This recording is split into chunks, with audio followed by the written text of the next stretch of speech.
भी इलेक्शंस के बाद ये कहा था कि मिलकर हुकूमत बनाते हैं और बड़ा बिग नो आया था और इनकार किया था पाकिस्तान तहरीक इंसाफ ने।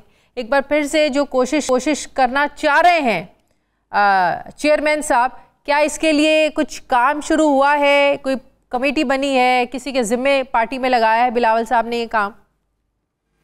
बिस्मिल्लाह, शुक्रिया जी। मैं समझता हूँ जी पीपल्स पार्टी का बहुत ही क्लियर स्टांस रहा है। पीपल्स पार्टी चाहती है मुल्क में इस्तेहकाम हो, मुल्क में तमाम पॉलिटिकल पार्टीज बातचीत करें आपस में, कोई भी जो लाइन ड्रॉ जो होती है वो नहीं होनी चाहिए। और आपने अपने इंट्रो में कह दिया, आई एम रियली थैंकफुल कि जब ये 2024 के इलेक्शंस हुए थे तो पीपल्स पार्टी की सीसी का पहला मैसेज ये था कि हम PMLN और PTI दोनों से बातचीत करेंगे और फिर हम आगे जाएंगे हुकूमत आदि के अमल में। लेकिन PTI की तरफ से नो हो गया तो they are not interested.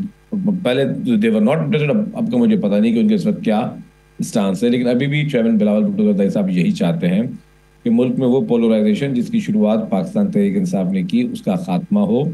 Election तक ठीक है, एक दूसरे की मुखालफत बनती है इलेक्शन के दिनों में, लेकिन अगर ये सारा आपने एक ऐसा माहौल बना दिया है कि हर वक्त एक दूसरे को हम दुश्मन समझें, वो सियासी मुखालफों को दुश्मन समझें, गालम गलौज के अलावा किसी से बात ना करें, तो वो चीज़ें, वो रविशें अब ख़त्म होनी चाहिए। अनफॉर्चुनेटली PTI ने स्टार्ट की, लेकिन इसका खात्मा भी लाजमी। हम नहीं चाहते कि ये रिवायतें हम अपनी नेक्स्ट जनरेशन में लेकर जाएं और उनको इस तरह का कोई मैसेज दें। तो शर्जील मेमन साहब, इस पर इनिशिएटिव क्या लिया है पाकिस्तान पीपल्स पार्टी ने, या सिर्फ अभी ये ऐलान ही है, या कोई कमेटी बनाना चाहते हैं जरदारी साहब जो राब्ता करे पाकिस्तान तहरीक इंसाफ से? नहीं, अभी तक तो जहाँ तक मेरे इल्म में कोई कमेटी वगैरह ऐसे नोटिफाइड नहीं हुई है, लेकिन अगर लीडरशिप ने बात की तो डेफिनेटली उनके जहन में कोई इस तरह का प्रपोजल डेफिनेटली होगा और सियासत में बातचीत के दरवाजे बंद नहीं होने चाहिए।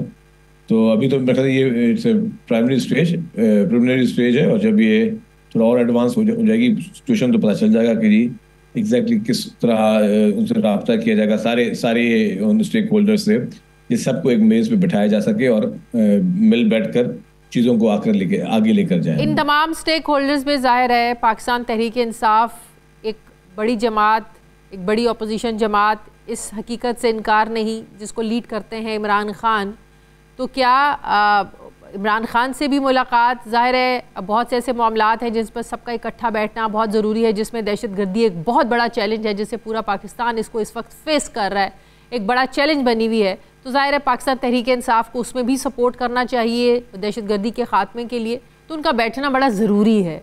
तो क्या किसी मौके पर, किसी स्टेज पर यह चीज़ ये काबिल गौर है कि अगर इमरान खान से भी मिलना पड़ा बिलावल साहब को तो उसमें कोई गुरेज नहीं किया जाएगा?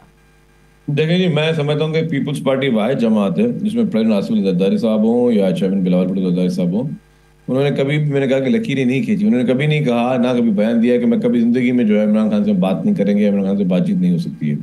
जहाँ तक आपने दहशतगर्दी की बात की, यस, दहशतगर्दी के वाक़यात हुए और ये भी बहुत ही अफसोस की, सदमे की बात है और एक क्वेश्चन मार्क है कि आज तक मुल्क में जितने बड़े दहशतगर्दी के वाक़यात हुए हैं, कभी भी आपने इमरान खान की तरफ से उन दहशतगर्दी के वाक़यात की मज़म्मत नहीं सुनी होगी। मैं जा रहा हूँ 2007 के एंड दिसंबर में, 27 दिसंबर को जब मोहतरमा बेनज़ीर भुट्टो साहबा को शहीद किया गया, पूरे पाकिस्तान से अच्छे ने, बुरे ने, दोस्त ने, दुश्मन ने, सब ने, पूरी दुनिया से जो है पैगामात आए हमदर्दी के, ताज़ियत के। ये वाहिद शख्स है इमरान खान जिसने ना ताज़ियत का पैगाम किया, ना जिसने आज दिन तक जाके प्रेसिडेंट आसिफ अली जरदारी साहब के पास जाके या मोहतरमा बेनज़ीर या चेयरमैन बिलावल भुट्टो ज़रदारी साहब के पास जाके कभी कोई फातहा पढ़ी हो या दुआ की हो।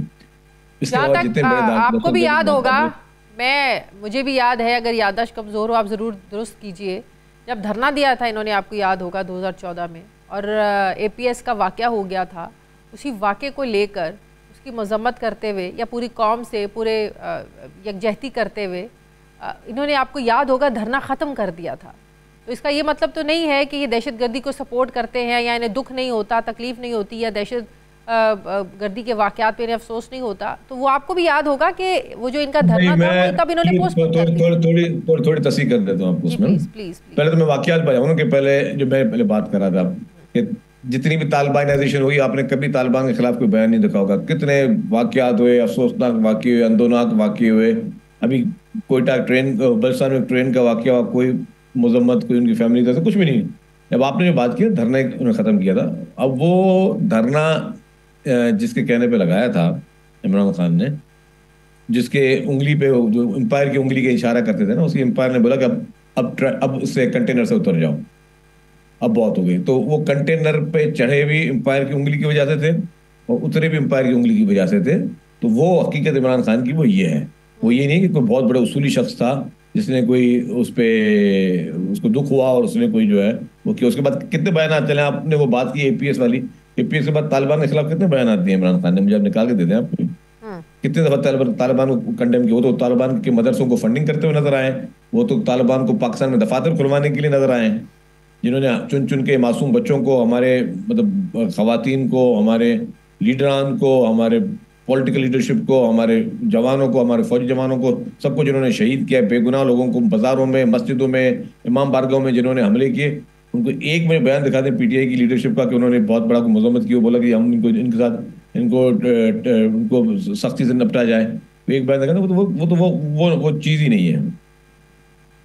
लेकिन ऐसे माहौल में भी क्या सालसी हो सकती है जब एक तरफ आप जैसे सियासतदान जो हैं, बिलावल भुट्टो जैसे सियासतदान सालसी की बात कर रहे हों और नून लीग से उठ कर लोग ये कह रहे हों कि पीटीआई जो है वो ये क्या यकजहती का इजहार करेंगे, इन तालिबान का कोई एक हमला बता दें, किसी हमले में कभी भी पीटीआई का कोई बंदा जो है ना वो जाँ बाग नहीं हुआ, उस पर किसी ने हमला नहीं किया।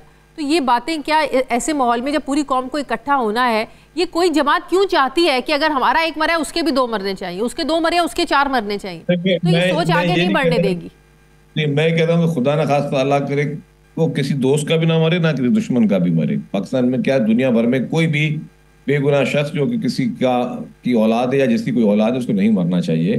खासतौर दहशतगर्दी के वाकयात में, बाकी जिंदगी मौत अल्लाह के हाथ में है, इन दहशतगर्दी वाकयात में पूरी दुनिया में किसी को भी नहीं मरना चाहिए, वो तो सबका एक अकीदा है। लेकिन जहाँ तक आपने बात की, देखिए एक जमात जो कि इनकरेज करती हो या कहती हो जी इनको फंडिंग देना, मुझे बताएं, ये उन मदरसों को फंडिंग देना, पीटीआई की केपी की गवर्नमेंट ने बाकायदा गवर्नमेंट के पैसे दिए हैं उन्होंने फंडिंग की, उसकी वजह क्या थी, और वो मदरसे जिनके लिए बाकायदा कॉन्ट्रोवर्शियल रहे, फिर उनके लिए दफातर खुलवाना, उनके लिए उनसे बातचीत करने की बातें करना, ये सारी चीज़ें जो हैं ये एक हिस्ट्री करेगी। लेकिन यस, मैं कहता हूँ अगर चले डिस्पाइट नोइंग दैट कि जी ये फैक्ट है, उसके बावजूद हम चाहते हैं कि इन सबको हम कायल करें कि ये बुरे को बुरा बोले, अच्छे को अच्छा बोले, दहशतगर्द को दहशतगर्द बोले। ये और अगर ये इस खुशफहमी में है यस कि जी हम अगर कोई हार्श बयान नहीं देंगे दहशतगर्दों के खिलाफ तो हम पे अटैक नहीं होगा, लेकिन जब ये आग लग जाएगी खुदा ना खासा तो फिर छोड़ेगी किसी को नहीं। ये कोई खुशफहमी में ना रहे कि ठीक है आज मैं दहशतगर्दों के खिलाफ बयान नहीं दूंगा तो मेरा घर बच जाएगा, अगर आग लगी तो घर सबके जो है जलेंगे, ये किसी घर बचेगा नहीं। तो ये इस तरह की खाम ख्याली बेवकूफ़ी ये पीटीआई की लीडरशिप करती हुई आई है। और मैं समझता हूँ कि अगर दहशतगर्दी का कोई शिकार वाकई अगर पाकिस्तान में हुआ तो वो पाकिस्तान पीपुल्स पार्टी हुई है। लेकिन तहरीक इंसाफ ये समझती है कि जब उन्हें पॉलिटिकल स्पेस ही नहीं मिल रही, बात कौन करेगा? लोगों को उठा के जेलों में डाला गया, इमरान खान आज भी जेल में है, जाहिर है उनके नज़दीक तो इमरान बेकसूर हैं, और इनके जो सीनियर लीडर्स हैं, शाह महमूद कुरैशी हैं, यू नेम इट, बहुत सीनियर लीडर्स जो हैं वो आज भी जेलों में कैद है। डॉक्टर यास्मीन राशिद एक बड़ी मिसाल हैं, एजाज चौधरी साहब एक बड़ी मिसाल हैं, और बड़े सियासतदान। तो कहते हैं ऐसे माहौल में क्या इनसे बात हो, क्या हमसे ये तवक्को रखते हैं कि एक तरफ आप हमसे बात करना चाहते हैं और चाहते हैं कि मुल्की मसाइल के हल के लिए हम आपको अपनी सपोर्ट दें, जब आप हमें कोई स्पेस नहीं देंगे, हमारे लोगों को उठा के जेलों में डालेंगे, तो हमसे क्या एक्सपेक्ट करते हैं आप लोग? देखिए जी, एक तो जेल में हमने नहीं डाला, ये आपको पता है, और पीपुल्स पार्टी की तो हिस्ट्री रही, जब प्रेसिडेंट आसिफ अली जरदारी साहब रहे हैं 2008 वाली गवर्नमेंट, तब उसमें एक भी कोई पॉलिटिकल प्रिजनर नहीं था।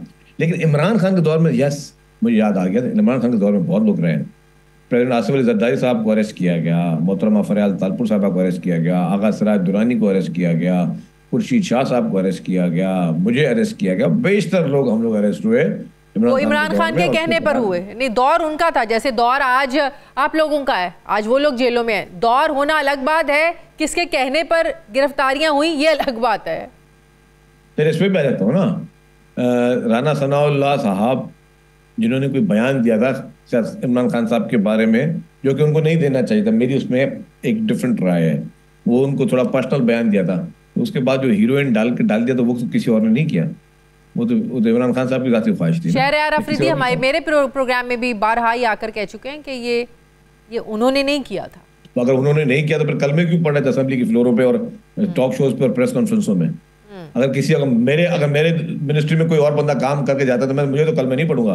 तो भी तो सबसे बड़ा मुनाफिक शख्स होगा माजर इस हाश बैठ के कि जो कलमा पाक पढ़ रहा हो, अल्लाह ताला का नाम लेके कस्में उठा रहा हो कि जी ये बात जेन्युइन हुई है, और आप बोले कि मेरा नहीं था, किसी और का बस था। तो अगर किसी और का बस था तो आप खामोश होकर बैठ जाते ना। आपको आके किसी ने कहा कि आप जो है कुरानी आयत पढ़ें और कलमे पढ़ के लोगों को इस्लामी कोड चीजें कोड कर करके आप लोगों को बैठकर झूठ बोलते रहें? उसने किसी ने कहा झूठ बोलने के लिए?